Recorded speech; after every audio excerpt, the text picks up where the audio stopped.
രാജകീയ ശുശ്രൂഷയ്ക്കായി തിരഞ്ഞെടുക്കപ്പെട്ടവർ എന്നുള്ള ഒരു ലളിതമായ വിഷയത്തെക്കുറിച്ചാണ് ഞാൻ ചിന്തിക്കുവാൻ ആഗ്രഹിക്കുന്നത്. I want to talk about a very basic concept of being chosen for a royal ministry.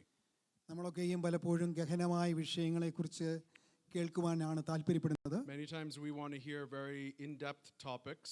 എന്നാൽ നമ്മുടെ സമൂഹത്തിൽ ദൈവദാസന്മാർ വളരെ വിരളമായി സംസാരിക്കുന്ന വളരെ ലളിതമായ ഒരു വിഷയത്തെക്കുറിച്ച് ചില ആലോചനകൾ പങ്കുവയ്ക്കാനാണ് താല്പര്യപ്പെടുന്നത്. But I want to share with you in our community that preachers preach very sparingly on this very basic topic. നമ്മുടെ സമൂഹത്തിൽ ഏറ്റവും വിരളമായി സംസാരിക്കുന്ന വിഷയം ഏതാണെന്ന് ഞാനൊന്ന് ചിന്തിച്ചു. I was thinking about in our community what topic is spoken about very less.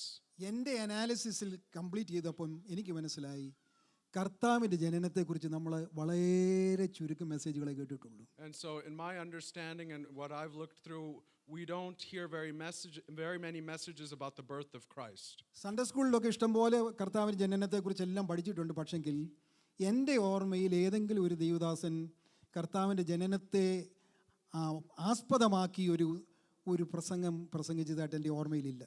You know, we hear about the birth of Christ a lot in our Sunday schools, but in my recent memory, I cannot recall hearing a message on the stage about the birth of Christ. അതിൻ്റെ കാരണം എനിക്ക് തോന്നിയത്, ഒന്ന്, കർത്താവിൻ്റെ ജനനം എന്ന് പറയുന്ന ഒരു വളരെ ബേസിക് ആയിട്ടുള്ള ഒരു വിഷയമായതുകൊണ്ട് സൺഡേ സ്കൂൾ കുഞ്ഞുങ്ങൾ പഠിക്കേണ്ട വിഷയമാണ്. അത് ഞങ്ങളൊക്കെ മേജറായി പോയി, അതുകൊണ്ട് അതിൻ്റെ ആവശ്യമില്ല എന്നുള്ളതാണ് ഒരു ചിന്ത. And one reason I think maybe is that people think that the birth of Christ belongs only in the Sunday schools as a kid's lesson and not for the adults. It's not as mature of a topic. രണ്ടാമത്തെ കാരണത്തിന് ഞാൻ ദൈവദാസന്മാരെ കുറ്റപ്പെടുത്തത്തില്ല. കാരണം ഏതെങ്കിലും ഒരു ദൈവദാസൻ കർത്താവിൻ്റെ ജനനത്തെക്കുറിച്ച് പ്രസംഗിച്ചാൽ മുൻവിധിയുള്ള ചില സഹോദരന്മാർ മനസ്സിൽ ചിന്തിക്കും, ഇദ്ദേഹം ചില അത് കേൾക്കുമ്പോൾ അവരുടെ മനസ്സിലേക്ക് ആദ്യം വരുന്നത് ക്രിസ്മസ് ട്രീ, പുൽക്കൂട്, സാന്താക്ലോസ് ഇതുപോലെയുള്ള വിഷയങ്ങളാണ്. And so I'm not blaming pastors. I know many times if they were to preach about the birth of Christ, there are people in the audience that are sitting with the judgmental mind, assuming that this is a message about Christmas. അതുകൊണ്ട് ഏതെങ്കിലും ഒരു പാവപ്പെട്ട ദൈവദാസൻ കർത്താവിൻ്റെ ജനനത്തെക്കുറിച്ച് പ്രസംഗിച്ചാൽ പലപ്പോഴും മറ്റൊരു രീതിയിൽ അവർ മുദ്ര കുത്തപ്പെടുമെന്നുള്ള ഭയമായിരിക്കാം അങ്ങനെയുള്ള ദൈവദാസന്മാരെയും ആ വിഷയത്തിൽ നിരുത്സാഹപ്പെടുത്തുന്നത്. And so that may be a discouraging factor for many humble servants of God from sharing from this particular passage. എന്നാൽ ഇന്ന് പകൽക്കാലം സ്വർഗ്ഗത്തിലെ ദൈവനെ ഫലമേൽപ്പിച്ചിരിക്കുന്നതായ സന്ദേശം എന്ന് പറയുന്നത് കർത്താവിൻ്റെ ജനനത്തോടുള്ള ബന്ധത്തിൽ ചില കാര്യങ്ങൾ ഓർപ്പിക്കുവാനാണ്. But the word that God has entrusted me to speak to you today is on the birth of Christ. ലൂക്കോസിന്റെ സുവിശേഷം 2-ാം അധ്യായം 10-11 വാക്യങ്ങൾ ദയവായിട്ട് ആരെങ്കിലും ഒന്ന് വായിച്ചാൽ. Let's go to the Gospel of Luke chapter 2 verses 10 and 11.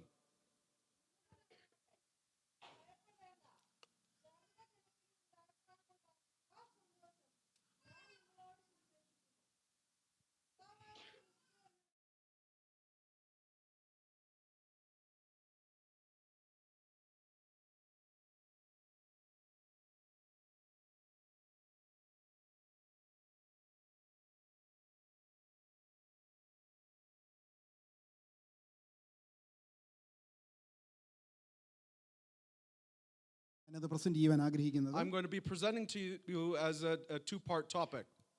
ഒന്നാമത്തെ അതിൻ്റെ പാർട്ട് എന്ന് പറയുന്നത് നമ്മുടെ കർത്താവ് ഈ ഭൂമിയിൽ ജനിക്കുന്നതിന് മുൻപ് നടന്ന അവസാന സ്വർഗീയ തയ്യാറെടുപ്പുകൾ. And so one part of this two-part is before Christ was born on this earth, the preparations that heaven took on this earth for the birth of Christ to happen. The final part of heavenly preparation, സ്വർഗത്തിൻ്റെ കർത്താവിൻ്റെ വരവിന് വേണ്ടിയുള്ളതായ പല ഘട്ടങ്ങളെ നമുക്ക് കാണുവാൻ കഴിയും. അതിൻ്റെ final preparation, അതായത് ഈ ഇലക്ഷനൊക്കെ വരുമ്പോൾ ഉണ്ടല്ലോ ചില പ്രിപ്പറേഷൻ നടക്കുമല്ലോ, സകല ഊർജവും സംഭരിച്ച് സകല ഫോക്കസും കേന്ദ്രീകരിച്ചുകൊണ്ട് സ്വർഗം ഒരുക്കിയതായത് ഫൈനൽ പ്രിപ്പറേഷനാണ് ഒന്നാമത്തെ ഭാഗം. And so this first part is about the preparation that heaven took about the coming of Jesus onto this earth. രണ്ടാമത്തെ ഭാഗം എന്തുകൊണ്ട് ബേത്ലഹേമിൽ ജനിച്ച കർത്താവിനെ ആദ്യം സന്ദർശിക്കുവാനുള്ള ഭാഗ്യപദവി ബേത്ലഹേമിലെ കുറേ ഇടയന്മാർക്ക് ലഭിച്ചു. And so the second part is, why was Christ, who was born in the city of Bethlehem, why were the shepherds of Bethlehem the first to come and see him? അപ്പോൾ ആദ്യത്തെ ഭാഗത്തെയാണ് ഞാൻ കൂടുതലായിട്ട് ഇന്ന് പകൽക്കാലം ശ്രദ്ധ കേന്ദ്രീകരിക്കുന്നത്. രണ്ടാമത്തെ ഭാഗം ഏതെങ്കിലും ഒരു സമയത്ത് ദൈവം അവസരം ലഭിക്കുമ്പോൾ സംസാരിക്കുന്നതായിരിക്കും. So the first part is what I want to focus on today, and then the second part at some other time when I have the opportunity I will share with you. ഒരു രാജ്യം സന്ദർശിക്കുന്നതിന് മുൻപ് രാഷ്ട്രത്തലവന്മാർ മാസങ്ങൾ നീണ്ടു നിൽക്കുന്ന ഒരുക്കങ്ങൾ നടത്താറുണ്ട്. Before a head of state visits another country, there's a lot of preparation that goes on months in advance. എന്നാൽ രക്ഷകനായ നമ്മുടെ കർത്താവ് ഈ ഭൂമിയിൽ ജനിക്കുന്നതിന് മുൻപ് മാസങ്ങളല്ല, വർഷങ്ങളല്ല, നൂറ്റാണ്ടുകൾ നീണ്ടു നിന്ന ഒരുക്കങ്ങളായിരുന്നു സ്വർഗം നടത്തിയത്. But when the Savior of the earth was coming down to this earth, before he was born, the preparation was not merely days or months or years, but it was centuries before. കാരണം അവിടുന്ന് ഈ ഭൂമിയിലേക്ക് വന്നത് ഈ ഭൂമിയുമായി കുറെ സാമ്പത്തികമായ കരാറുകൾ ഒപ്പുവെക്കുവാനോ ഭൂമിയുമായി സാമൂഹിക സാംസ്കാരികമായ ബന്ധം പുനഃസ്ഥാപിക്കുവാനോ ആയിരുന്നില്ല. He did not come into this earth to make any financial or political agreements with anyone. ഒരൊറ്റയൊരു ലക്ഷ്യം മാത്രമേ സ്വർഗീയ പദ്ധതിക്ക് പിൻപിൽ ദൈവത്തിനുണ്ടായിരുന്നുള്ളൂ. But God had one purpose in sending his son to this earth. എന്തു വില കൊടുത്തും നഷ്ടപ്പെട്ട മനുഷ്യവർഗത്തെ വീണ്ടെടുക്കണം. No matter what price it is to redeem lost mankind.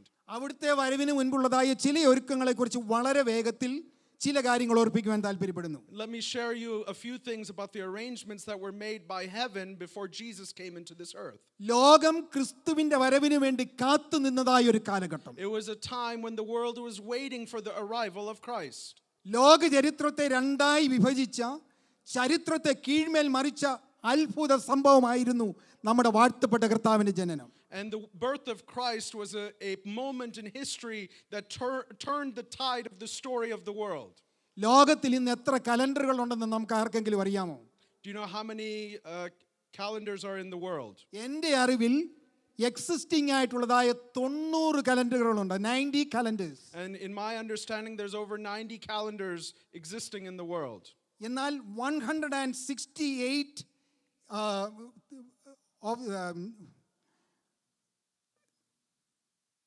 168 of the world's nations use Gregorian calendar as their only calendar. അപ്പം ലോകത്തിലുള്ളതായ ഇത്രയധികം ജനങ്ങൾ, ഏറ്റവും അധികം ബഹുഭൂരിപക്ഷം ജനങ്ങളും ഫോളോ ചെയ്യുന്ന കലണ്ടറാണ് Gregorian calendar. So a majority of the countries in the world follow the Gregorian calendar.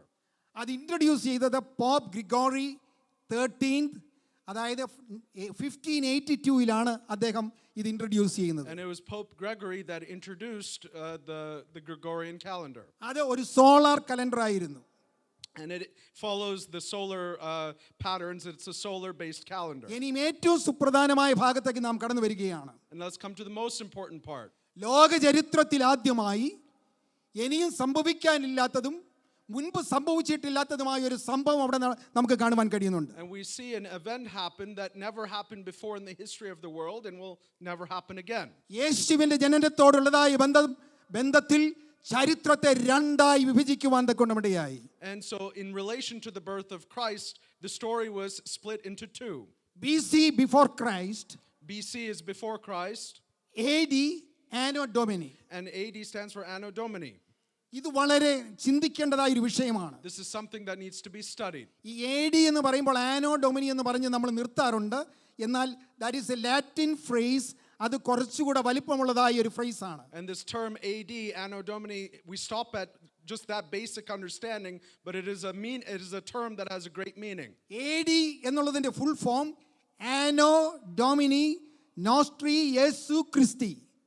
അതിന്റെ അർത്ഥം എന്താണെന്ന് നമ്മൾ അറിഞ്ഞിരിക്കണം. In the year of our Lord and Savior Jesus Christ. And the real depth of the meaning of AD is in the year of the Lord Jesus Christ. അപ്പോൾ Gregorian കലണ്ടറിനെ നാം follow ചെയ്യുന്ന നമ്മൾ ഓരോരുത്തരും, ഇന്ന് ഞാൻ പറയുകയാണ്, ഞാൻ 2026 ജീവിക്കുന്നു എന്ന് പറയുമ്പോൾ ഞാൻ പറയുന്നത് in the year of the Lord, our Lord and Savior Jesus Christ എന്നുള്ളതായ ഒരു സന്ദേശമാണ് നാം ലോകത്തിന് നൽകുന്നത്. So all of us who follow the Gregorian calendar, when we say that we live in 2026, we are declaring to the world in the year of our Lord Jesus Christ. ഈ വിഭജനത്തിന് ചരിത്രപരമായി മതപരമായ ചില പരാമർശനങ്ങൾ ഉള്ളതുകൊണ്ട് ആധുനിക ലോകം വന്നിട്ട് പേര് മാറ്റി. അതായത് ബിഫോർ ക്രൈസ്റ്റ് എന്നുള്ളതിന് ബിഫോർ കോമൺ ഇറ BCE, അതുപോലെ തന്നെ AD എന്നുള്ളതിന് അവർ കോമൺ ഇറ എന്ന് മാറ്റി. And so for the secular world, because they cannot compromise and agree to Christ as being the marker in the timeline, they have changed BC from before Christ to before the common era. ആധുനിക ലോകത്തിന് പേര് മാറ്റാം, വേഷം മാറ്റാം, രൂപം മാറ്റാം, എന്നാൽ സത്യത്തെ അവർക്കൊരിക്കലും മൂടി വയ്ക്കുവാനാവില്ല. ഒരു വർഷത്തെക്കുറിച്ച് പരാമർശിക്കുമ്പോൾ അതിന് പിൻപിൽ അന്തർലീനമായിരിക്കുന്നതായൊരു വാചകമുണ്ട്.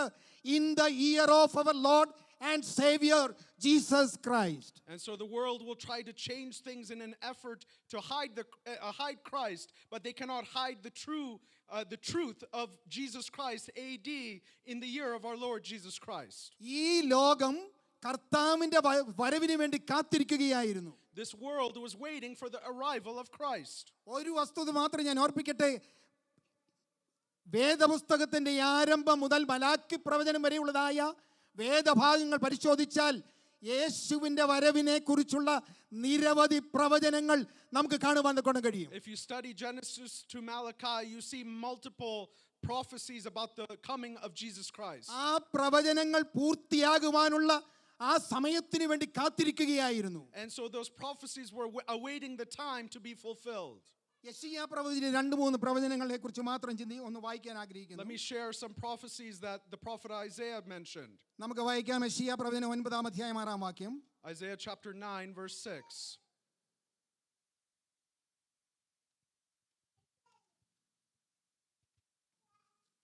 യെശയ്യാവ്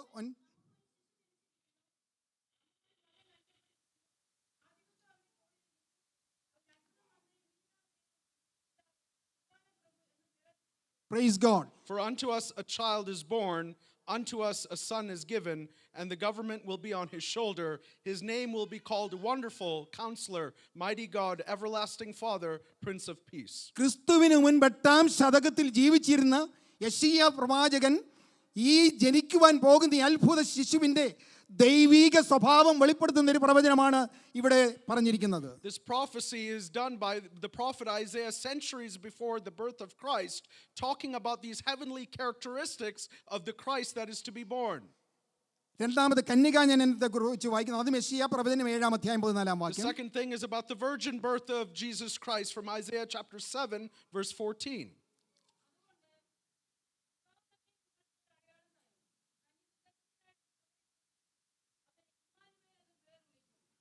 മൂന്നാമത് യെശയ്യാ പ്രവാചകന്റെ ഒരു പ്രവചനം കൂടിയുണ്ട്. യെശയ്യാ പ്രവചനം 11-ാം അധ്യായം 1-ാം വാക്യം 2-ാം വാക്യത്തിൽ നിന്ന് 1-ാം അധ്യായം 11-ാം അധ്യായം 1-2 വാക്യങ്ങൾ നാം വായിക്കുന്നു. And the third prophecy comes from Isaiah chapter 11 verse 1 and 2.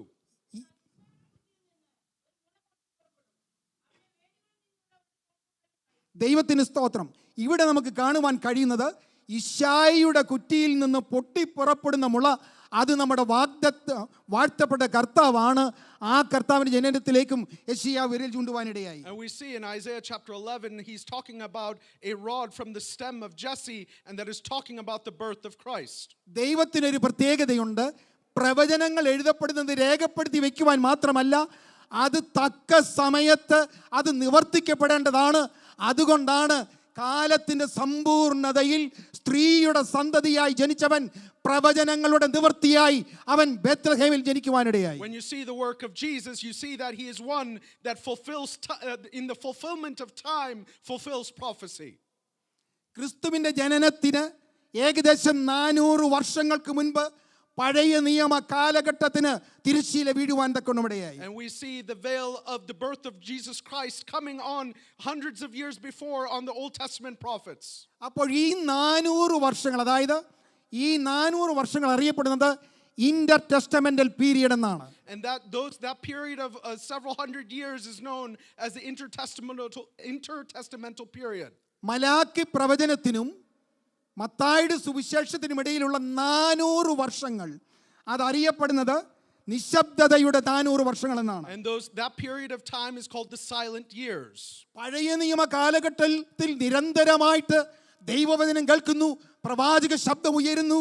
പക്ഷെങ്കിൽ ഈ 400 വർഷങ്ങൾ, ഈ രണ്ട് പുസ്തകങ്ങൾക്കിടയിലുള്ളതായ 400 വർഷങ്ങൾ നിശബ്ദതയുടെ ഒരു കാലഘട്ടമായി മാറിയതിൻ്റെ കാരണം എന്താണ്? But why was it so quiet, even though God was speaking in the Old Testament in that time period between Malachi and Matthew? Why was there so much silence? പ്രവാചകന്മാരില്ലാത്ത, പ്രവചന ശബ്ദം മുഴങ്ങാത്ത, നേരുള്ളതായ ദൈവികമായ ഇടപെടലുകൾ ഇല്ലാത്ത ദീർഘമായ 400 സംവത്സരങ്ങൾ. Why was there in this time period where there was no prophetic voice or God not speaking to his people? ദൈവവചനം സുലഭമായിരുന്നപ്പോൾ, പ്രവാചക ശബ്ദം നിരന്തരമായി ഉയർന്ന കാലഘട്ടത്തിൽ പ്രവാചകന്മാരെ കല്ലെറിയുകയും അവരുടെ രക്തം ചിന്തുകയും ചെയ്യുന്ന ഒരു തലമുറയ്ക്ക് 400 വർഷത്തെ നിശബ്ദതയുടെ ഒരു കാലഘട്ടത്തിലൂടെ കടന്നു പോകേണ്ടി വന്നു. Because when God was speaking through the prophets, it was a generation that stoned them and killed them and persecuted the men of God. So God gave them so many years, hundreds of years of silence. ഒരു കാര്യം നാം ഓർക്കണം, നമ്മൾ ദൈവവചനം സുലഭമായിരിക്കുമ്പോൾ അത് അവഗണിക്കുന്നു എങ്കിൽ, അത് ശ്രവിക്കുവാൻ താല്പര്യപ്പെടുന്നില്ലെങ്കിൽ, ചിലപ്പോൾ ചില നിശബ്ദതയുടെ കാലഘട്ടങ്ങളിലൂടെ നാം കടന്നു പോകേണ്ടത് ആവശ്യമാണ്. We need to understand that when we so abundantly hear the word of God and hear the voice of God in our life, if we choose to reject it, we may go through periods of silence in our life. എന്നാൽ ഈ നിശബ്ദതയുടെ 400 സംവത്സരങ്ങളിൽ സ്വർഗത്തിലെ ദൈവം വെറുതെ ഇരിക്കുകയായിരുന്നില്ല. But in these years of silence, the God of heaven was not simply sitting idle.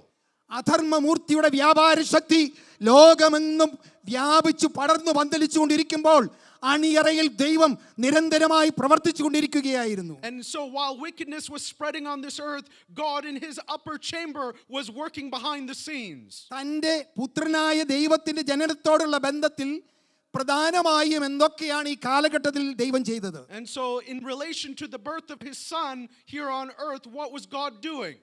നമ്മളൊരു കാര്യം ചെയ്യുമ്പോൾ നമ്മൾ തയ്യാറെടുപ്പുകളൊക്കെ നടത്തുന്നവരാണ്. When we decide to do something, we are people that make preparations. പക്ഷെങ്കിൽ സ്വർഗത്തിലെ ദൈവത്തിൻ്റെ പ്ലാനുകളും തയ്യാറെടുപ്പുകൾക്കും അതിനകത്ത് നമുക്കില്ലാത്തൊരു പ്രത്യേകതയുണ്ട്, അത് പെർഫെക്ഷനിൽ നിലനിൽക്കുന്നതാണ്. And so something that God does differently from us, when God is preparing or planning for something, it stands in perfection. Key developments ഈ കാലഘട്ടത്തിൽ സംഭവിച്ചത്, political and cultural changes അവിടെ സംഭവിച്ചത് ഇസ്രയേൽ പേർഷ്യൻ സാമ്രാജ്യത്തിന്റെ അധീനതയിലായിരുന്നു. And so couple of the key things that were happening during this period of time was that Israel was under the control of the Persian Empire. ഏകദേശം 2 ശതാബ്ദങ്ങൾ Persian സാമ്രാജ്യം ഇസ്രായേലിനെ അടക്കി ഭരിച്ചു. And so for about 200 years that Israel was under the control of the Persian Empire. എന്നാൽ ഈ Persian സാമ്രാജ്യം ഇവരോട് ഒരു കരുണ കാണിച്ചു. And so there was this mercy granted toward the Persian Empire. അവരുടെ മതപരമായ വിശ്വാസങ്ങൾ ആചരിക്കുന്നതിനും അനുഷ്ഠിക്കുന്നതിനും ഒരിക്കലും അവരോട് തടസ്സമായിരുന്നില്ല. They were not hindering the people of Israel to worship their God. എന്നാൽ അത് മാത്രമല്ല, യെരുശലേം ദേവാലയം പുതുക്കി പണിയുവാനും അവിടെ ആരാധന പുനരാരംഭിക്കുവാനും അവർക്ക് സ്വാതന്ത്ര്യം കൊടുത്തു. They also gave the people of Israel freedom to rebuild their temple and restore worship. ഒരു കാര്യം ഓർക്കണം, ചരിത്രത്തിൽ സംഭവിക്കുന്ന സകല സംഭവങ്ങൾക്ക് പിന്നിലും ദൈവത്തിനൊരു പ്രത്യേക പ്ലാനും പദ്ധതിയുമുണ്ട്. Understand that everything that happens in history, God has a specific purpose for it. Persian സാമ്രാജ്യത്തിന് ഗർജിക്കുന്ന സിംഹമായിരുന്ന ദാര്യാവേശ് 3-ാമൻ രാജാവ് ഇസ്രയേൽ അടക്കി ഭരിക്കുന്നതായ വേളയിൽ ഒരു സുപ്രഭാതത്തിൽ 331 BC 30-കാരനായ ഒരു ചെറുപ്പക്കാരൻ അവിടേക്ക് കടന്നു വരുവാനിടയായി. And so we know in that during the time of Darius, who is the lion of the kingdom of Persia, several young men came to his kingdom.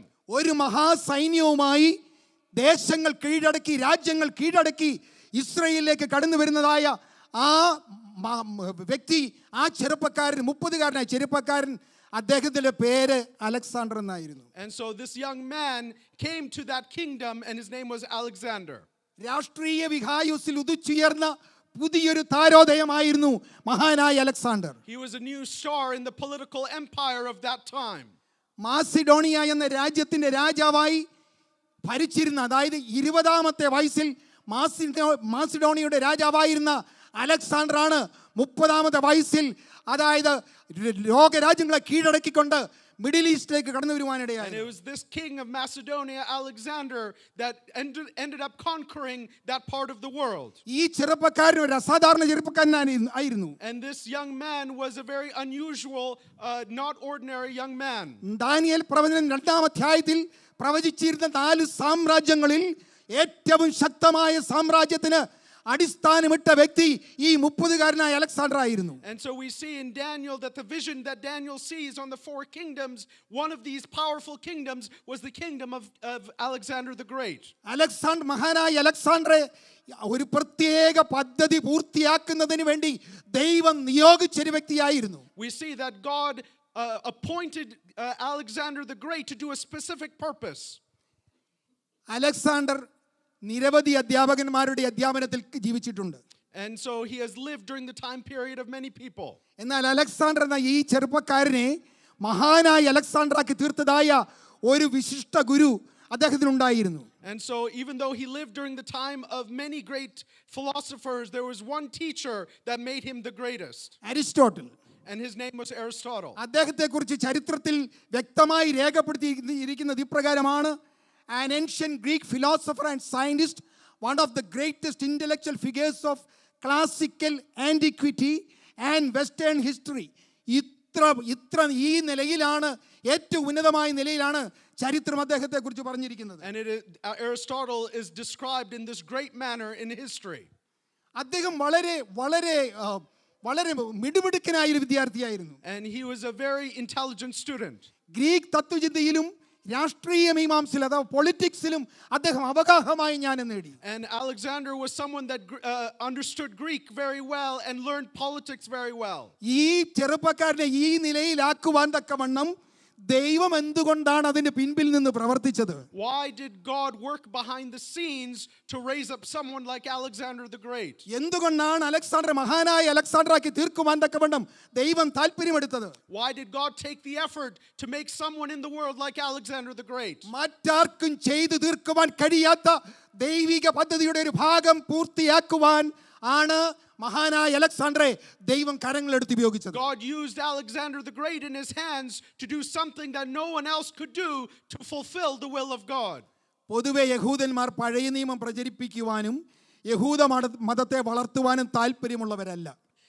The Jewish people in general are not one to propagate or spread the Old Testament. കാരണം തങ്ങൾ ദൈവത്താൽ തിരഞ്ഞെടുക്കപ്പെട്ടവരാണെന്നും അതുകൊണ്ട് ദൈവത്തിന്റെ സകല അനുഗ്രഹങ്ങളും ഞങ്ങൾക്കുള്ളതാണെന്നും ചിന്തിക്കുന്ന സ്വാർത്ഥമതികളാണ് അന്ന് യഹൂദന്മാർ. Because the Jewish people of that time were people that thought they are the chosen ones of God.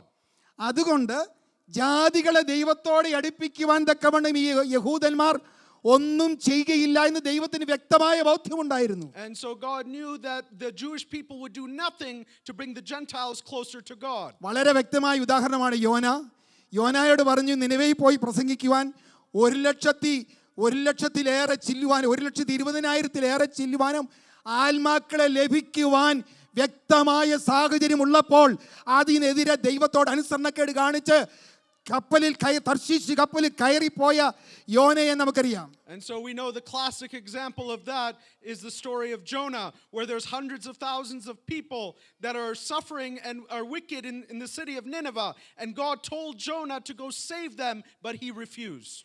ദൈവത്തിന്റെ സ്വന്തം ജനമായ ഇസ്രായേൽ തന്റെ പദ്ധതി പൂർത്തിയാക്കുവാൻ സഹായകരമല്ലെന്ന് തോന്നിയപ്പോൾ അതുകൊണ്ടാണ് ദൈവം ഈ അലക്സാണ്ടറെ ജാതീയനായ അലക്സാണ്ടറെ തിരഞ്ഞെടുത്തത്. When God saw that his own people were not willing to pull the Gentiles closer to him, God used a Gentile leader like Alexander the Great. നമ്മളൊരു കാര്യം ഓർക്കണം, ചില ശുശ്രൂഷകൾ നമ്മളെ ഓരോരുത്തരെ ഏൽപ്പിച്ചിട്ടുണ്ട്. We have to understand there are certain ministries God has entrusted with each one of us. നമ്മളെ ഏൽപ്പിച്ച ഉത്തരവാദിത്വം നമ്മൾ ചെയ്യുന്നില്ലെങ്കിൽ ദൈവം നമ്മളെക്കാൾ ശ്രേഷ്ഠന്മാരായ ജാതികളിൽ നിന്ന് കൊണ്ടുവന്ന് അവൻ ആ പ്രവൃത്തി പൂർത്തീകരിക്കും. And understand, if we are not accountable and responsible for doing the ministry that he has entrusted us, God will reach out to those on the outside, the Gentiles, to fulfill that ministry. കർത്താവ് ഈ ഭൂമിയിൽ ജനിക്കുന്നതിന് മുൻപ് സുപ്രധാനമായ ചില കാര്യങ്ങൾ നടക്കണമെന്നുള്ളത് ദൈവത്തിന് നിർബന്ധമായിരുന്നു. God was very particular before his son Jesus was born on this earth. Certain things had to happen in history. അപ്പോൾ ഈ എബ്രായ പഴയ നിയമവും മറ്റു ഭാഷകളിലേക്ക് പരിഭാഷപ്പെടുത്തുവാൻ യഹൂദന് യാതൊരു താല്പര്യമില്ലായിരുന്നു. And so the Jewish people had no interest in translating the Hebrew Old Testament into other languages. കാരണം ദൈവത്തിന്റെ അനുഗ്രഹങ്ങൾ മറ്റുള്ളവർക്ക് കിട്ടണ്ട എന്നുള്ള നിർബന്ധ ബുദ്ധിയായിരുന്നു അവർക്ക്. Because they were adamant that no one else should receive the blessings that they are entitled to. എന്നാൽ അവിടെയാണ് ദൈവം സ്വന്തമായിട്ട് തീരുമാനം എടുത്ത് മുൻപോട്ട് വന്നത്. That's where God makes a decision on his own. പഴയ നിയമത്തെ ഗ്രീക്കിലേക്ക് പരിഭാഷപ്പെടുത്തുവാൻ, അതായത് സെപ്റ്റുവജിന്റ് അഥവാ LXS എന്നതായ പരിഭാഷ പൂർത്തിയാക്കുവാൻ ചില ക്രമീകരണങ്ങൾ അലക്സാണ്ടറിലൂടെ ദൈവം ഒരുക്കി. So God used Alexander the Great to translate the Hebrew Old Testament into Greek called the Septuagint. അന്ന് വലിയ വിദ്യാഭ്യാസമൊന്നും ഇല്ലാതിരുന്ന സമൂഹത്തിൽ സുവിശേഷം പ്രചരിക്കണമെന്നുണ്ടെങ്കിൽ ലോകം മുഴുവനും അംഗീകരിക്കുന്ന ഒരു ഭാഷ ആവശ്യമായിരുന്നു. And so for the whole world to understand and to accept, there needed to be a language that everyone could universally understand and agree on. അങ്ങനെ ഒരു ഭാഷ ഇല്ലാതിരുന്നപ്പോഴാണ് മഹാനായ അലക്സാണ്ടറെ ദൈവം മുൻപോട്ട് കൊണ്ടുവരുന്നത്. And when there was no language in that time period that dominated the world, God brought Alexander the Great forward. അതുകൊണ്ട് അദ്ദേഹത്തിന് രണ്ട് നിർബന്ധങ്ങളുണ്ടായിരുന്നു. And so this Alexander the Great was particular about two things. യവനായ സംസ്കാരം പ്രചരിപ്പിക്കണം, യവനായ ഭാഷ ലോകമെങ്ങും പ്രചരിക്കപ്പെടണം. And so his language and his culture needs to spread all over the world. അപ്പോൾ യഹൂദന് മനസ്സില്ലാത്ത ഈ പരിഭാഷ അത് ചെയ്യിക്കുവാൻ തക്കവണ്ണം ഒരു പ്രേരക ശക്തി അവിടെ ആവശ്യമായിരുന്നു.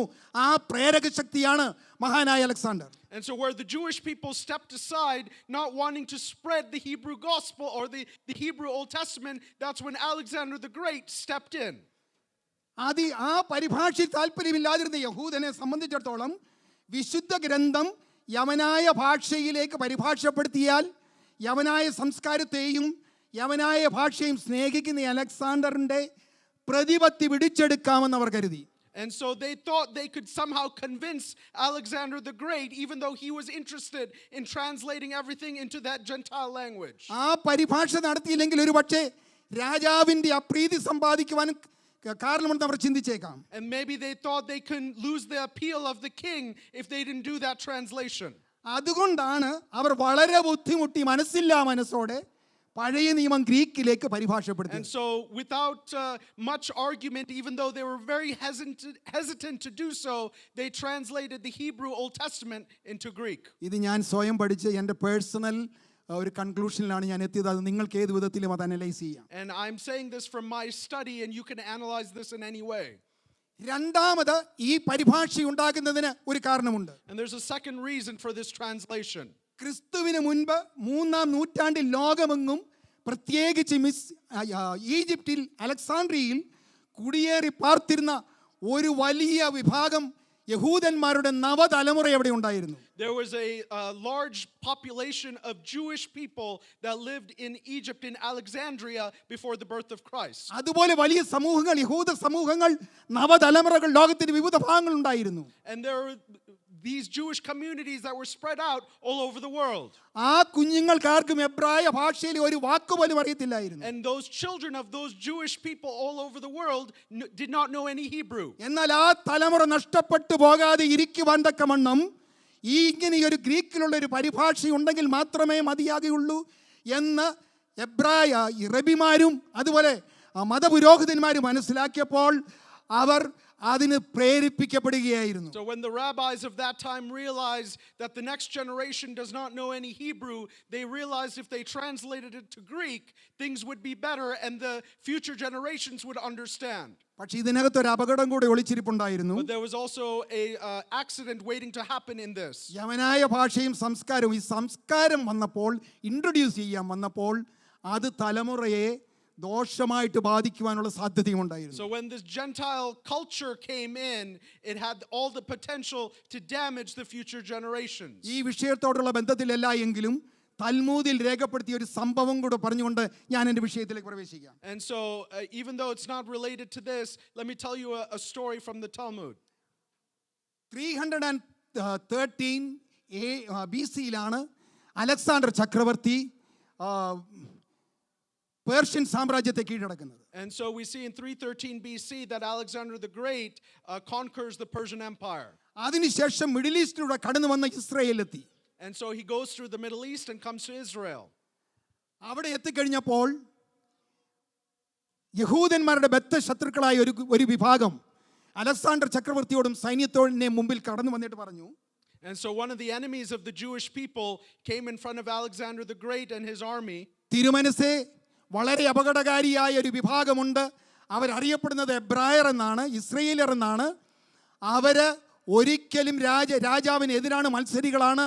അതുകൊണ്ട് അവരുടെ ദേവാലയം നശിപ്പിച്ചാൽ മാത്രമേ, ആ സമൂഹത്തെ നശിപ്പിച്ചാൽ മാത്രമേ മഹാനായ അലക്സാണ്ടറിന് ഇവിടെ നിലനിൽപ്പുള്ളൂ. And so these people came to Alexander the Great and told him there's a very dangerous group of people. They're called the Hebrews. They're very rebellious. They will never submit to a king. You have to destroy their temple. അന്നത്തെ യെരുശലേം ദേവാലയത്തിലെ മഹാപുരോഹിതനായിരുന്ന ഷീമോൻ സാദിക് എന്നതായ ആ പുരോഹിതൻ ഈ വിവരം അറിഞ്ഞു. And so the high priest of the Jewish temple at that time found out about this news. അദ്ദേഹം ഒരു മഹാപുരോഹിതന്റെ സകല ഔദ്യോഗിക വസ്ത്രങ്ങളും അണിഞ്ഞ് വേഷഭൂഷിതനായി പ്രധാനപ്പെട്ട ഇസ്രായേൽ പ്രമാണികരുമായി നേരെ അലക്സാണ്ടറെ കാണുവാൻ തക്കോണം യാത്ര ചെയ്തു. And so this high priest, wearing all his royal vestments, went straight to see Alexander the Great. ഞാൻ വളരെ ചരിത്രം ചുരുക്കി പറയട്ടെ. Let me tell you this story very quickly. Alexander ഇവരെ കണ്ടപ്പോൾ അവിടെ ഉള്ളവരോട് ചോദിച്ചു, ആരാണിവർ? And so when he came to see Alexander, they asked, who is this? അപ്പോൾ ഇസ്രായേലിന്റെ ബദ്ധശത്രുക്കൾ പറഞ്ഞു, ഇവരാണ് ഇസ്രായേല്യർ, അങ്ങയുടെ ബദ്ധശത്രുക്കൾ. And so these people told Alexander the Great, this man, he is part of the Hebrews, he is your arch enemy. അപ്പോൾ Alexander തന്റെ സുവർണ്ണ രഥത്തിൽ നിന്ന് താഴെ ഇറങ്ങി. And so Alexander comes down from his chariot. ഈ മഹാപുരോഹിതന് മുൻപിൽ ശിരസ് നമിച്ചു നിന്നു. And so he stood in front of this high priest.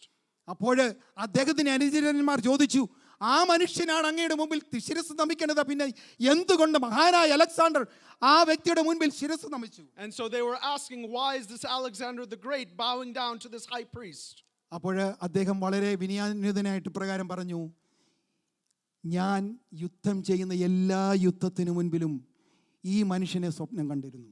And so Alexander the Great said this, before every battle that I go into, I see a dream of this person. എൻ്റെ സകല യുദ്ധങ്ങളുടെയും പിൻപിൽ ഇദ്ദേഹത്തിന്റെ പ്രാർത്ഥനയുണ്ടെന്ന് ഞാൻ വിശ്വസിക്കുന്നു. I believe that behind every victory of every battle that I do, I believe this man's prayer is there. ചുരുക്കി പറയട്ടെ, മഹാനായ Alexander ഇസ്രായേലിന്റെ ബദ്ധശത്രുക്കൾക്ക് ഇഷ്ടമുള്ള ശിക്ഷ വിധിക്കുവാൻ തക്കവണ്ണം ഈ പുരോഹിതന് സ്വാതന്ത്ര്യം നൽകി. So Alexander the Great, because of that, told this high priest whatever punishment to give to the enemies of Israel he would do. അവസാനം ഈ മഹാപുരോഹിതൻ അലക്സാണ്ടർ ചക്രവർത്തിയുമായിട്ട് നേരെ യെരുശലേം ദേവാലയത്തിലേക്ക് പോയി. And so finally this Alexander the Great and this high priest went straight to Jerusalem. Alexander അതും ആ ദേവാലയം മുഴുവനും കണ്ടു. And so Alexander the Great saw the entire temple. അപ്പോൾ ഈ മഹാപുരോഹിതനോട് അദ്ദേഹം പറഞ്ഞു, നിങ്ങൾ ആവശ്യപ്പെടുന്നത്രയും സ്വർണ്ണം ഞാൻ തരാം, എൻ്റെ ഒരു പ്രതിമ കൂടെ ഉണ്ടാക്കി ഈ ദേവാലയത്തിൽ സ്ഥാപിക്കണം.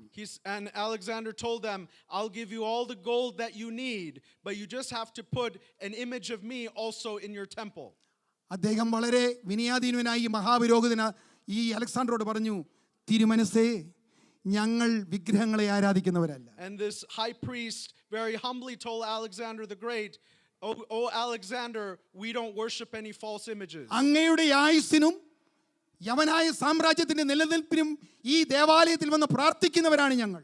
And we come to this temple to pray. അതുകൊണ്ട് അങ്ങയുടെ ഒരു പ്രതിമ ഇവിടെ സ്ഥാപിച്ചു കഴിഞ്ഞാൽ അത് ദൈവകോപത്തിനിടയാകും. But if we put an image of you in this temple, the wrath of God will come on us. എന്നാൽ അതിനു പകരം അങ്ങയോടുള്ള നന്ദി സൂചകമായിട്ട് ഞങ്ങൾ ഒരു കാര്യം ചെയ്യാം. But instead of that, we will do one thing in appreciation toward you. ഞങ്ങളുടെ പുരോഹിതന്മാർക്ക് ഈ വർഷം ഉണ്ടാകുന്ന സകല കുഞ്ഞുങ്ങൾക്കും അലക്സാണ്ടർ എന്ന് ഞങ്ങൾ പേരിടും. And so our high priest, for all the children that are born this year, will name every male child Alexander. അങ്ങനെയാണ് തികഞ്ഞ ഒരു യവനായ നാമം ഒരു യഹൂദ നാമമായി മാറുവാൻ തക്കണിടയാകുന്നത്. And that's how a Gentile name like Alexander became a Jewish name. അലക്സാണ്ടറെയും ദേമാസിനെയും കുറിച്ചൊക്കെ നാം പുതിയ നിയമത്തിൽ വായിക്കുന്നുണ്ടല്ലോ. And we read about Alexander in the New Testament. വിഷയത്തിലേക്ക് മടങ്ങി വരട്ടെ. ഈ ഇന്റർ ടെസ്റ്റമെന്റൽ പീരീഡിൽ നടന്ന ഡെവലപ്മെന്റ്സ്, ഒന്ന് പൊളിറ്റിക്കൽ ആൻഡ് കൾച്ചറൽ ചേഞ്ചസ്, അത് നമ്മൾ കേട്ടു. അതുപോലെ തന്നെ ദാരിയാവേശ് രാജാവിനെ കീഴടക്കി അലക്സാണ്ടർ ചക്രവർത്തി അധികാരമേറ്റെടുത്തു. And we see in this intertestamental period is where Darius is subdued by Alexander the Great. അതിൻ്റെ ഫലമായിട്ടാണ് ഈ പഴയ നിയമം ഗ്രീക്ക് ഭാഷയിലേക്ക് തർജ്ജമപ്പെടുത്തുവാനിടയാണ്. And that's where we see, because of that, the Old Testament was translated into Greek. എന്നാൽ ഒരു സുപ്രധാനമായ development കൂടി അവിടെ നടക്കുവാൻ തക്കണിടയായി. There was one more sudden development. ഈ നിശബ്ദതയുടെ 400 വർഷങ്ങളിലാണ് സിന്നഗോഗ് എന്ന് പറയുന്നതായ ഒരു ആരാധന കേന്ദ്രം ഉണ്ടാകുവാൻ തക്കണിടയായത്. And it was during these years of silence in this intertestamental period that the concept of the synagogue entered into the Jewish culture. യെരുശലേം ദേവാലയത്തിൽ യാഗവും ആരാധനയും പുരോഹിതന്മാരുടെ കർമ്മങ്ങളും ഒക്കെ നടക്കുമ്പോൾ ഇവിടെ പുറത്ത് ഈ സിന്നഗോഗിൽ സംഭവിക്കുന്നത് കമ്മ്യൂണിറ്റി പ്രേയർ, അതായത് ദൈവവചന പഠനം, ഡിസ്കഷൻ, അതുപോലെ ഒരുമിച്ചിരുന്ന് ചർച്ചകൾ, ഇതൊക്കെ നടക്കുകയാണ്. And so while the Jewish people had their temple where there was sacrifice and the high priest and worship, they had this concept of the synagogue on the side, a place of community fellowship and discussion. യെരുശലേം ദേവാലയമായിട്ടുള്ള ഒരു മത്സരമായിരുന്നില്ല സിന്നഗോഗിൻ്റേത്. And the synagogue did not compete with the temple. യെരുശലേം ദേവാലയത്തിൽ നടക്കുന്ന യാഗങ്ങളും ആരാധനയും പ്രാർത്ഥനയും അതിൻ്റെ അർത്ഥം എന്താണെന്നും അതുപോലെ പഴയ നിയമത്തെ അപഗ്രഥിച്ച് പഠിക്കുന്ന ഒരു കേന്ദ്രമായിരുന്നു സിന്നഗോഗ്. And the synagogue was a place that studied the worship and everything that happened in the temple. തന്റെ പുത്രൻ ഈ ലോകത്തിലേക്ക് വരുന്നതിന് മുൻപ് ഇസ്രായേൽ ജനത്തെ സ്വർഗ്ഗത്തിലെ ദൈവം ഒരു പ്രത്യേക പദ്ധതിക്ക് വേണ്ടി ഒരുക്കിയെടുക്കുകയായിരുന്നു. Before he sent his son into this earth, God prepared the people of Israel for a specific purpose. കർത്താവ് ഈ ഭൂമിയിലേക്ക് വരുന്നതിനോടുള്ള ബന്ധത്തിൽ അന്തിമ ഒരുക്കങ്ങൾക്ക് 3 കാര്യങ്ങൾ കാണുവാൻ കഴിയും. And we see these 3 preparations before Jesus came into this earth. Global സ്റ്റേജിൽ നമുക്ക് കാണുവാൻ കഴിയുന്നത് റോമൻ ഇൻഫ്രാസ്ട്രക്ചർ, മനോഹരമായ രാജവീതികൾ റോമൻ സാമ്രാജ്യം ഒരുക്കുവാൻ തക്കണിടയായി. We see before Jesus was born that the Roman Empire built their glorious structures. ലോകമെങ്ങും സുവിശേഷം പരക്കണമെന്നുണ്ടെങ്കിൽ ഇസ്രായേലിൽ ഇരുന്നാൽ ഒക്കത്തില്ല, അവർ യാത്ര ചെയ്യേണ്ടത് ആവശ്യമാണ്. If the gospel is to be spread to the far ends of the earth, it cannot sit in Israel alone. കരിങ്കല്ലുകൾ പാകിയ രാജവീതികൾ അവരുടെ Roman സാമ്രാജ്യത്തിന് സൈനിക ആവശ്യങ്ങൾക്ക് വേണ്ടിയായിരുന്നു അവർ ഒരുക്കിയിരുന്നത്. And so the Roman people, the Roman government had built these large cobblestone streets for their army to travel through. എന്നാൽ Roman സാമ്രാജ്യം ഒരുക്കിയതായ സൗകര്യങ്ങൾ കാരണം ലോകമെങ്ങും സുവിശേഷം എത്തിക്കുന്നതിന് അത് കാരണമായി തീർന്നു. Because the Roman Empire had built all these things, it caused the gospel to spread all the more quickly in the world. Spiritual foundation, യെരുശലേം ദേവാലയത്തിൽ പോയി യാഗം അർപ്പിച്ചു അല്ലെങ്കിൽ ചില കർമ്മങ്ങൾ ചെയ്ത് മടങ്ങി പോകുന്നതിന് പകരം സിന്നഗോഗ് കടന്നു വന്നപ്പോൾ ആ ആത്മീകമായ ആരാധനയുടെയും പ്രാർത്ഥനയുടെയും യാഗത്തിൻ്റെയും പിൻപിലെ ആ ആത്മീകമായ മർമ്മം ഗ്രഹിക്കുവാൻ ഒരു സിന്നഗോഗ് ഒരുക്കപ്പെട്ടു. And so God had prepared the people of Israel to have a synagogue so they could understand the true spiritual meaning of all the worship and sacrifice that they did. ഇനിയും സാധാരണക്കാരായ ഇസ്രായേൽ ജനങ്ങളെ നോക്കുക. Let's look at the regular Israeli people. Roman ഭരണത്തിന്റെ ഭാരമുള്ള നുകത്തിന് കീഴിൽ ഞെരിഞ്ഞ് അമർന്നുകൊണ്ടിരുന്നതായ യഹൂദൻ. And there's the Jewish people that was suffering under the oppression of the Roman Empire. ജനങ്ങൾക്ക് ആശ്വാസം നൽകേണ്ടതായ പൗരോഹിത്യം അത് അവർ അത്യാഗ്രഹത്തിലേക്ക് മാറുവാൻ തക്കണിടയായി. The high priesthood that was supposed to bring comfort was turning to idolatry. ധനസമ്പാദനത്തിലേക്ക് അവർ ശ്രദ്ധ കേന്ദ്രീകരിച്ചു. They were more concerned about greed.